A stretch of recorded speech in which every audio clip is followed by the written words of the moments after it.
Hey y'all, Sheree here. Welcome back to the channel, Gardening at Home with Sheree. I'm back with part 2 of my January 2025 Baker Creek rareseed.com seed haul. If you missed part 1, check the description box for the link. I'll try to put it up in the iCards as well. You can see all the delicious root vegetables and greens and things like that that I got for growing both indoors and outdoors here in Minnesota Zone 4. Now we're going to get into some of my favorite categories of vegetables and flowers to grow. So let's get into it. All right, friends, so we're going to start off this part 2 of this Baker Creek seed haul video with some of my favorite categories.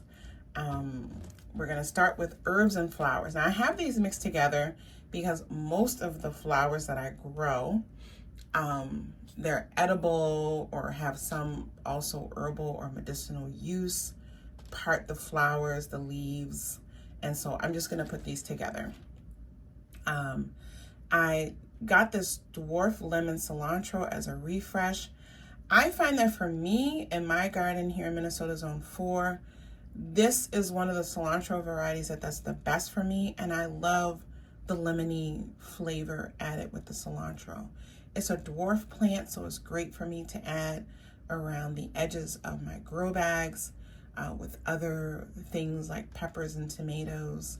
I find that it bolts slower later than the regular cilantro. And yeah, it doesn't get like quite as tall, but it does produce a lot of the herb for me. So this is one, I was running a little bit low on the seeds. I should have gotten 2 packs. I should have gotten one for the seed vault. If I place another small order with Rare Seed, I'm gonna throw another one of these in there. There's still 3 or 4 things that I'm on to like notify me when it's restocked list. And so I was like anxiously awaiting to get the emails that those things are back in stock. And so I might add another pack of these because I do really enjoy this. And I think I've already started some regular cilantro in my indoor garden. I might pop a couple seeds of this into some soil. I'm going to be starting a bunch of herbs for my indoor garden soon. So yeah, I'm going to include that. Does it say anything in particular? No, it just says a subtle citrus twist to an ancient herb. Lemony leaves have unlimited culinary potential. Yes, this is definitely my favorite. This is definitely my favorite variety of cilantro. Okay, one of my favorite flowers to grow here in the garden, mainly because they're easy and they have just a lot of great uses, is the nasturtium. So I try to grab every variety that I can find. This will be a new variety for me, the jewel golden nasturtium.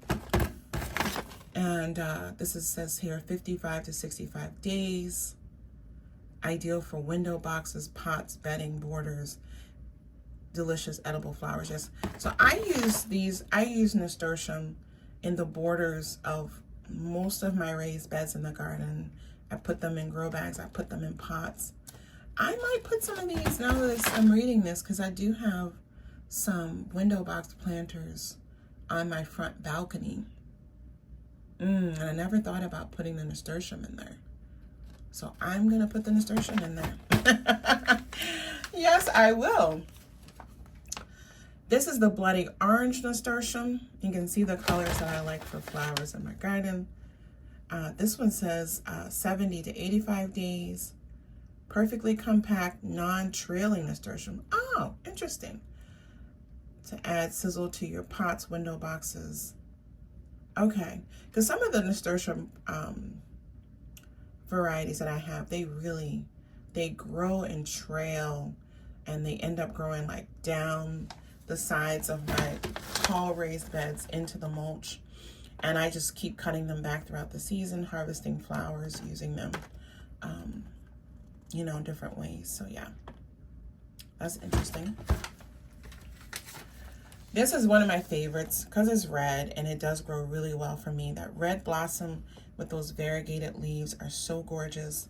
You'll see them in some videos that I'm going to share of the garden from last year. And I actually harvested some of these red flowers and preserved them as well. Does it say anything particular? No. The variegated foliage especially is just so beautiful. I got the tangerine nasturtium. This is another new variety for me. 55 to 65 days. Semi-double blooms. Interesting. Yeah. So that's my nasturtium. There might be some more mixed in here. I didn't completely separate them. I got some forget-me-not. This is the Bellamy White. This is a great flower to have growing to add into floral arrangements. I got this Blushing Bride Phlox. I don't do a lot of pink in the garden, but I think that'll be a beautiful, beautiful contrast with some other things. I'm going to try to strategically place some of these flowers this year so that I have like nice colors surrounding each other. Honestly, often I just go out there with the packs and I just start sprinkling things and I pop the tag in. I got to be better about like looking at how tall they'll get and how wide they get, so I can place things a little bit better. The Black Magic Cosmos, I got like all their black flowers that they had. I just think they're really cool. It says here this is originally from Mexico. Dr. Keith Hammett has created the incredible new Black Magic Cosmo with larger blooms, a neater growing habit, and viable seeds. Interesting. Okay. I got this White Morning Star. It looks like an onion bloom. This is a perennial in zones 4 to 8. So I'm always looking forward to adding more perennial flowers. I got the Bowles Black Viola. I got this last year, grew this last year. Really beautiful. Charming antique black pansy, popularized by E.A. Bowles at the turn of the 20th century. This says it's perennial in zones 4 to 9. We'll see if mine come back. Huh, we shall see. I got this Victorian gold lace black primrose because it's just absolutely stunning.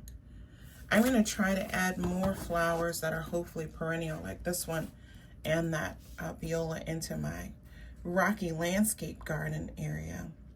This says here, complete the forest fairy tale with this bumblebee bicolored primrose. A stark contrast of gold and black makes these tiny blooms pop. Plants stand just 12 inches tall and are at home in part shade beds, woodland understories, or containers. Beautiful. I got the Blueberry Swirl Phlox. Great color. Phlox is one flower that grows wild here, like in my wooded area. And so the area that I cleared out, I still might have some more popping up, but I have one section that I'm just gonna put like wildflowers, perennial things.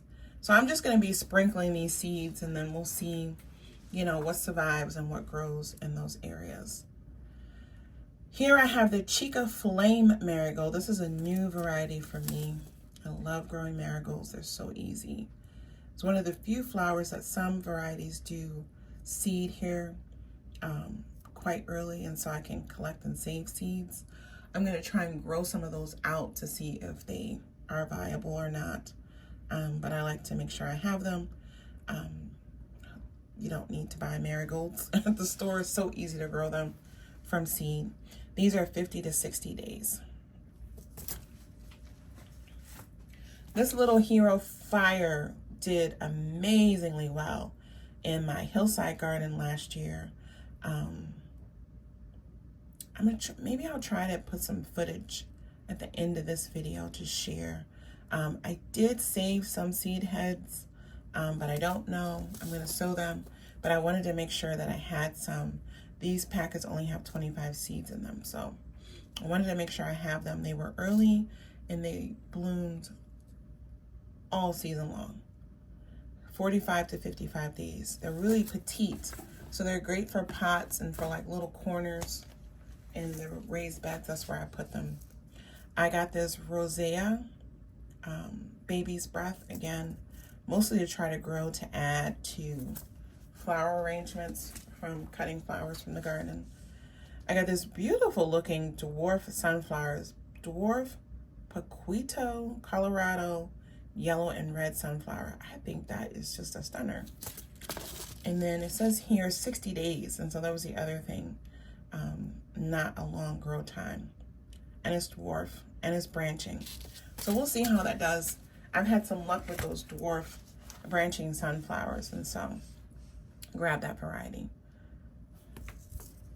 I got this Barlow Purple Columbine. I just think that is just a gorgeous flower. Absolutely gorgeous. I have Columbine growing in my rock garden. It's perennials. They do come back there, so I'm going to add these, see how they go. It says to direct sow them, so we'll see. We'll see. I'm going to have to protect those seeds because how many seeds are in this pack? 25 seeds. So I got the Deep Rose Morning Star, which is beautiful. I got another pack of this Black Boy Bachelor's Button. They did pretty well in my garden last year, so. I got this gorgeous Majorette Double Champagne Hollyhock. I've grown this Licorice White Agastache. This is like a herb for tea, but it's a beautiful flower in the garden. So I got another pack of those. It's a perennial, but mine did not come back. It's hardy to zones 5 through 9. And so I've grown this twice. That first year I grew it, it did not return. So I'm gonna have to treat that as an annual, it seems. I got the Sweet Pea Hyacinth. I just thought that was beautiful with the purple and yellow together. I got another pack of this Leta Fire Viola. These grew really well for me from seed, and so decided to give these another try. It says they're perennial zones 4 to 9, but I didn't put them in the ground. I put them in containers, and they did not come back. So I got the Columbine Double Mix, just beautiful. Looks like I got another Black Magic Cosmos. This is the Sahara, the Safari Scarlet Marigold is another one that grew really well for me, and it's just stunning in the garden. The Dune Yellow Marigold, I think this is a new variety for me. If I have a pack, I definitely haven't grown it before. It might be a new variety, I'm not sure, but it's beautiful. This is it says here an alternative to the larger African marigold varieties. It's a little bit more petite. Dianthus do well for me. This is the Floral Choice Mix. Look at those colors. Just beautiful. The Orange Flame Marigold is just a showstopper in my garden. This is another dwarf variety, and this is a French type marigold. They're beautiful.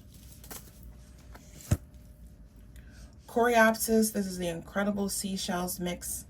I've bought this before, and so yeah, I'm gonna grow that again. The Gypsy Sunshine Marigold is a very easy one to grow. I've grown this one indoors as well and gotten it to flower indoors, and so it's a very, very easy to grow. It's a dwarf marigold. I got the Red Raven Coxcomb. Beautiful. Look at those leaves. Absolutely stunning. I got the Heatwave Raspberry Vinca.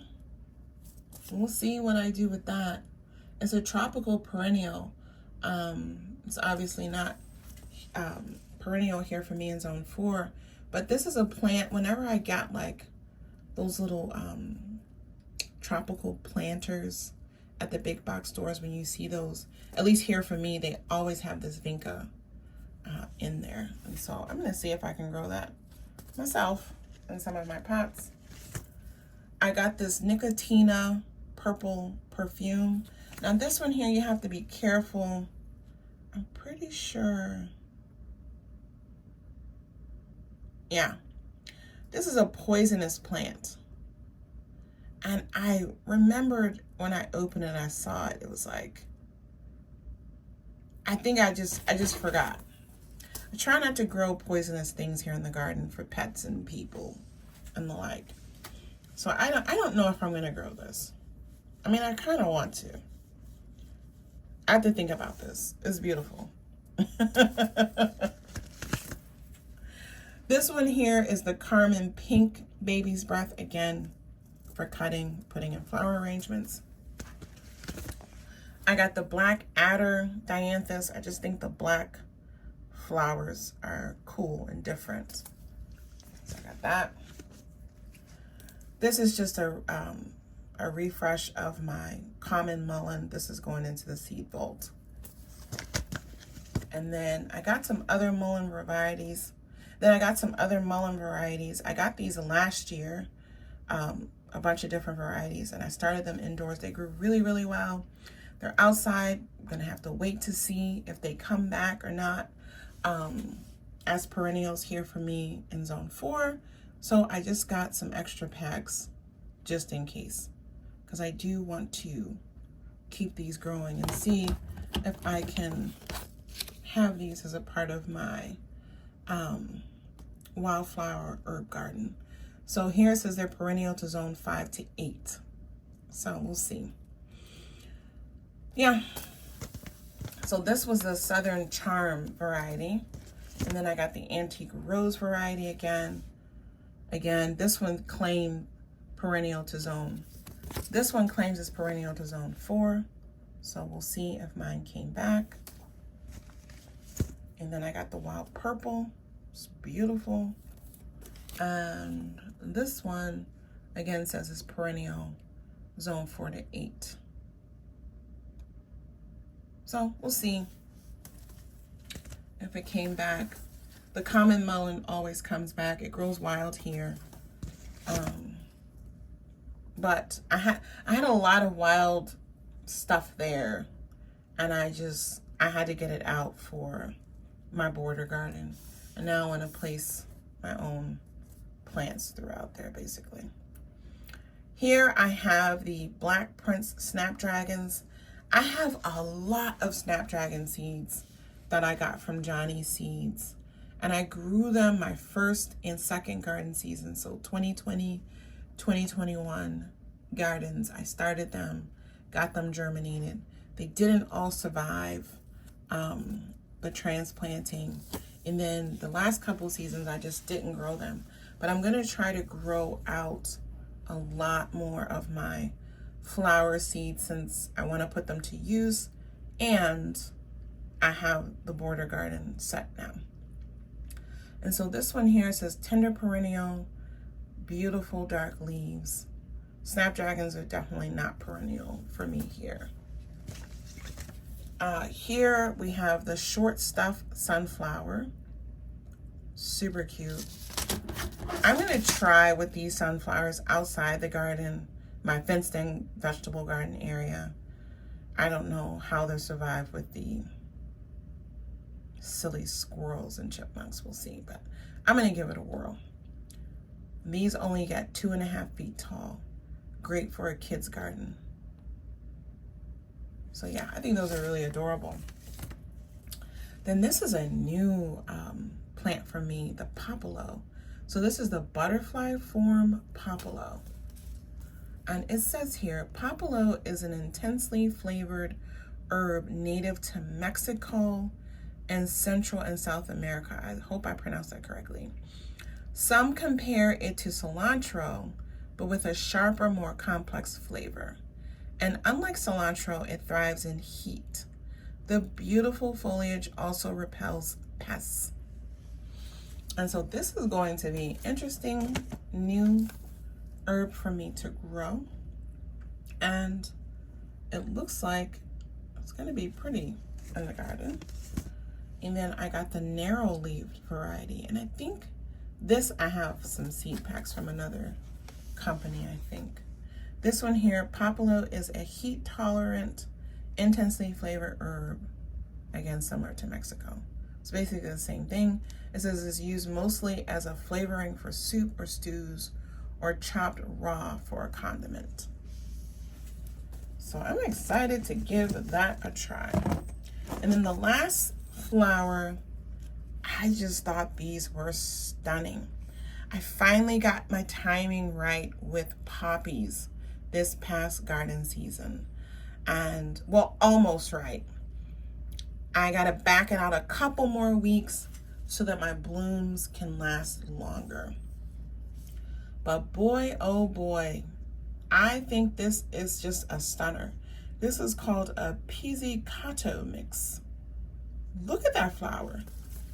All right, I have a lot of really gorgeous poppies, and they're supposed to be perennial, zones 3 to 9. So we're gonna see if my poppy seeds come back, if they've gotten eaten, I don't know. But I got 2 packs of these. Each pack has 100 seeds in it. It says here, enliven your landscape with this vibrant mix of summer fruit colors. The gargantuan flower heads, 6 to 8 inches in diameter, are set atop semi-dwarf plants that average 18 inches tall. This festive poppy is perfect for beds, borders, and containers. When I tell you I am excited to give this a whirl. I have some varieties that are red. I think it's like a Danish or Dutch variety that has big red petals and dark spots on it similar to this. That would be fun to put those like next to each other. Oh my goodness. So excited. So I'm gonna give that a whirl. Okay, next we're gonna move on to some berry seeds. Again, some of these are replenishing and some are just to try again. So this is to try again. I tried this before with not much success, the dwarf tamarillo. And so this one here, it says a South American native miniature version of the regular tamarillo, but this one ripens smaller golden fruit in clusters. May need a greenhouse cultivation in the north. And so yeah, gonna give that a try. I got a bunch of strawberry varieties. I'm growing strawberries from seed. I do have some plants out there. Some of them have been coming back, not all of them come back.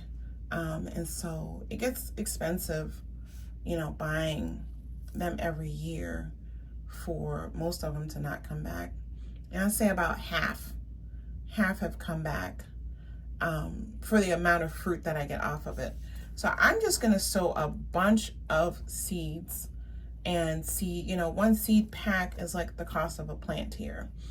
And so I'm just gonna be sowing as many as I can, and I'm gonna see how, you know, how they do. And even if they don't come back as perennials, I just want more of my own strawberries. So I'm gonna be putting these things everywhere. So let me show you real quick. You know, I'm starting a bunch of them hydroponically from my hydroponic tower. But these I'm gonna sow in soil. And what I'm finding with the hydroponically growing them, different varieties are taking just a lot longer to germinate. So that's also, I'm gonna go ahead and get these started in soil a first round, because then I can see already, like, you know, if a variety is like really fast to germinate, that's gonna be my main one that I'm gonna grow most of. Because again, I don't have a lot of time to grow these things outside. You know, you have a longer growing season, then you can just get more, you can get more food off your plants. And so, yeah, anyway, so this is the Alexandria variety, the White Soul variety, the Red Wonder, and the Yellow Wonder. And I already have all of these, you know, that I've tried to grow already. And so I just wanted to have more packs to play with. I really would like to be able to master growing these strawberry plants from seeds. Just more fruit in general that can be grown from seed, because you know, again, if I spend all these money on plants and shrubs that don't come back, like I'm just not getting enough fruit to make it worth it. And one thing I have during the winter is time. So can't be outside doing much. And so I have the time to grow these plants from seeds. I have the space and I do love it. So I'm gonna see how much I can get going here. So I got this garden huckleberry. This one is an African variety, so that's the main reason why I got that. And this one, you have to be careful. You don't eat these raw. These have to be cooked. And it says it grows, the plants grow like peppers. So it's going to be interesting to see. I've bought huckleberry seeds before and I pulled them, but I never grew them. And so I'm growing all my soft fruit seeds. I'm growing all my tree seeds. And this is going to be another video. I bought so many tree seeds. And I was going to give a bunch of them away, but it's like, you know what? I'm just going to grow them. I'm just going to see what happens. At minimum, it's just learning fun for me. And so here I have, this is the Chicoquilite. I probably butchered that, but this is a Mexican variety. It claims it's yields heavily. And again, the unripened fruit are poisonous. So this will be something I definitely have to like put a sign in front of as a reminder. Don't pick and eat raw. And then here is Wonderberry. Again, just looks beautiful. These dark berries. This is a 75-day variety. It says historic heirloom developed by Luther Burbank. The small blue-black fruit is tasty either fresh or cooked. Small plants, good yields. Eat only fully ripe, dark blue-black berries, showing no green. So yeah, you gotta be careful with the berries, some of these dark berries. And then this last one, this is again something I'm pretty sure I bought a pack of this before, but I got another one. I'll do a separate video on all the soft fruit that I'm gonna try to grow from seed. But this is called the Schwarzenbeeren blackberries. And so this is 75 days, brought to Kansas by Volga German immigrants around 1875. Attractive 2 to 3 foot plants yield clusters of pea-sized blackberries. Superb in pies or preserves. Eat only fully ripe, dark blue-black berries showing no green.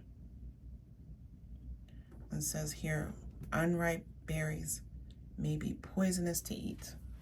So we do not want to poison ourselves, friends. Make sure they're ripe. So those are the berries.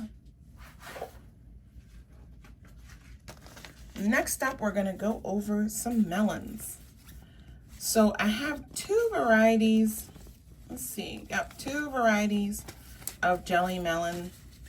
I have been able to actually grow and get good yields, but not great yields off of my jelly melons.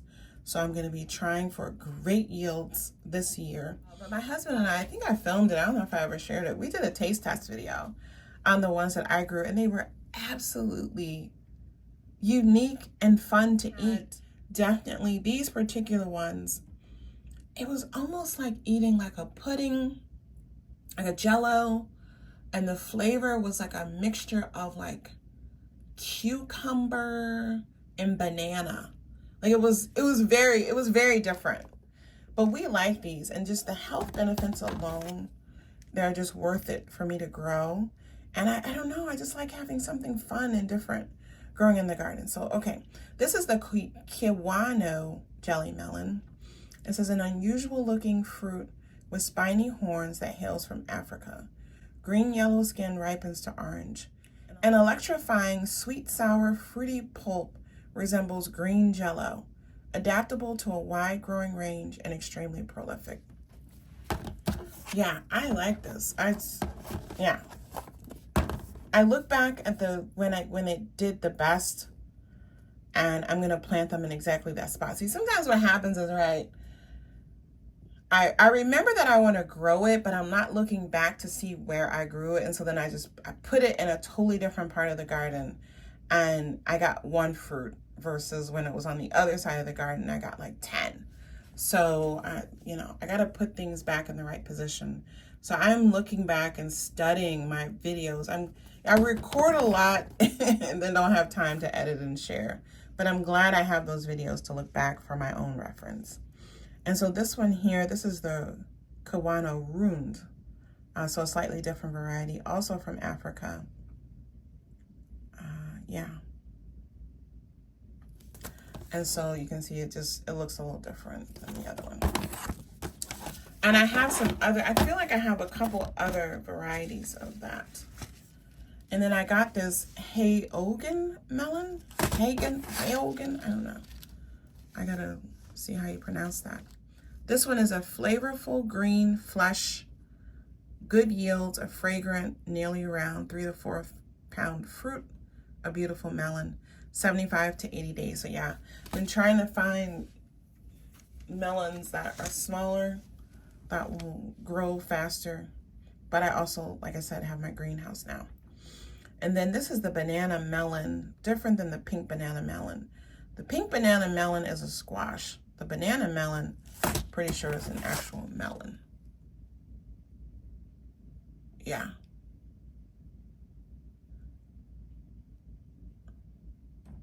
Yeah, so I've planted this one before, but I didn't. Squash Vine Borer got this one. Something got this one, I know. So, but I did get the pink banana melon, which is a squash, and it's delicious. I have a lot of bitter melon varieties. I'm going to be growing all of them. Again, some in the greenhouse. This one is the long white reishi bitter melon. I just got another pack of the strawberry watermelon. I've sown these seeds lots from one pack, but I've never gotten a good sized melon from it. One year the drought got it. Last year the chipmunks got it.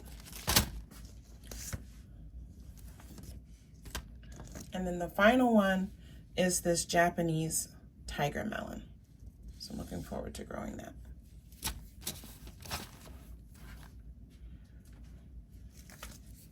I got a couple tomato plants mainly for the seed vault. I already have one pack of these, but I wanted to have a pack for the seed vault.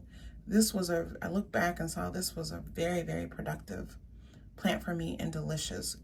Grew beautifully in my grow bags. And then the Tom Hat is a fun one. I like to grow indoors, and I was out of these seeds. I grow these also in the tops of my green stalks outside. So just wanted to have those. I got a seed vault pack of the Brad's Atomic Grape. I was out of this Micro Tom tomato, so got that. This is a new variety for this year. I had gotten one pack already in December and just wanted to have an extra pack for the seed vault. And then same thing here. This was a new variety for 2025. I already started these, actually, both of those. But I wanted to have a pack, an open pack for my seed vault.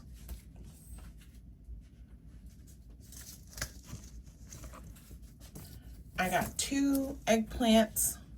This is the Malaysian dark red eggplant. The small eggplant do really well for me. This is a hard to find variety from Malaysia.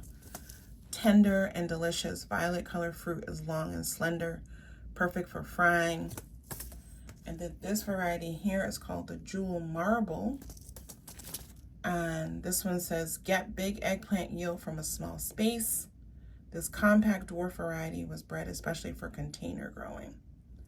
So I gotta get those actually started soon. And then the final category for part 2 of this Baker Creek seed haul is the peppers. So the black Hungarian pepper is one that grows well for me. This is just a pack for the seed vault. This is a black fruit shaped like a jalapeno pepper. The sweet chocolate pepper is one of my favorites. I first grew this in 2020. Just a delicious and beautiful pepper. And I've saved probably 1,000 seeds because the plant just yielded so beautifully. But I did want to have one unopened pack of seeds for my seed vault. And this year I'm going to be growing out most of my peppers from saved seeds. Here is the Arzvarsky pepper. This one did really well for me. And so I got another unopened pack for the seed vault. This is a Macedonian pepper. This is a new variety for me, the perfume pepper, Chiro Roxa. I think it's just a stunner. This I'm just growing for ornamental reasons, 80 to 90 days. It's supposed to be next level gourmet flavor. Huh, hailing from Brazil. Well, okay. It's 15 times hotter than a jalapeno though. So yeah, might be pretty to make like a purple hot sauce or something. Here is the Zulu pepper. Grows great here for me and it's just a beauty. I just wanted to have an unopened pack for my seed vault. I got another pack of the orange Lesha pepper for the seed vault.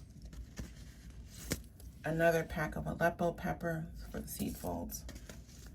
The chocolate beauty pepper, again, is a beautiful one. I've grown lots and I have a lot of saved seeds from.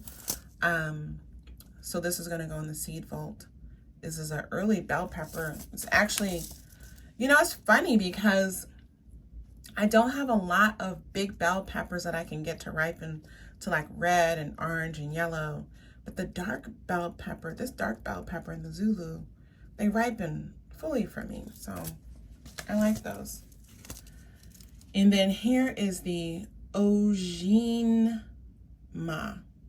pepper. Probably butchered that. But I thought this was a beauty. This says here, delicious and aromatic habanero type pepper is easy to grow and resistant to many pests and disease issues. Plants produce heaps of vibrant orange peppers. In Ghana, the peppers are commonly harvested green and used fresh. Beautiful. And then the final pepper is another new variety for me, the Asante pepper. This here says Asante or Ashanti pepper, as the name suggests, originated in the Ashanti region, specifically Kumasi in Ghana, West Africa, where it has been grown for over 500 years.